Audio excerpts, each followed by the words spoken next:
Televising on a video meeting that there's an active shooter inside the building. Every day it still sticks with me. I fight my own demons since April 10th. It felt crazy to think another mass shooting's happening in our city. We have families who are still grieving.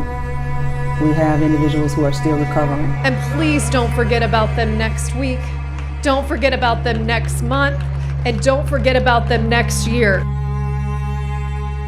And we haven't forgotten the shock, horror, and the pain of April 10th, the mass shooting at Old National Bank in downtown Louisville.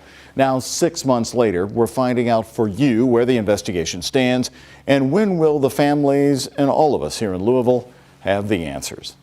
We have seen our community gather around each other to support those impacted by that event. And tonight, Metro Police tell us their investigation remains open and active, looking into the shooter's motive and the events that played out prior to the shooting.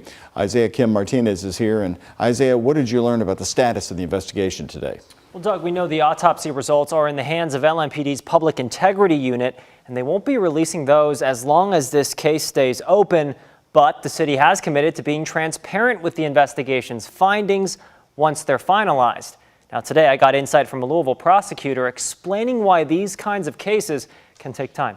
To a senseless act of violence, which does not make sense to any one of us. 6 months removed from the mass shooting that took 5 lives and forever changed countless others, the question over motive looms over this case. We need to know more about these incidents. We need to have more information. Dr. Muhammad Baber, a Louisville physician, has been one of the most outspoken advocates for legislative change since the tragedy. But he admits knowing exactly what needs to change is difficult without knowing all the details. What else could have been done?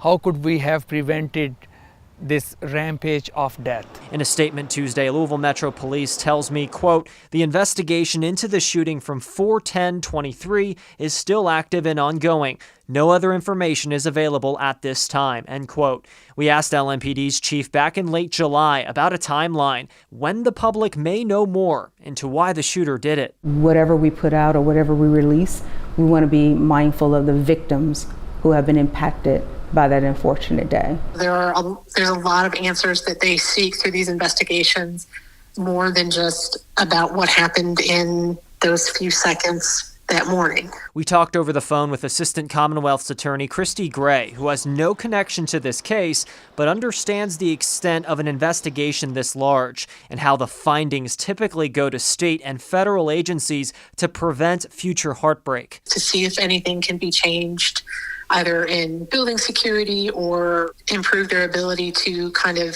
detect these things if there are warning signs. And I also talked with the attorney representing the shooter's family. He tells me the family hasn't heard anything further from LMPD in, quote, quite some time. Doug.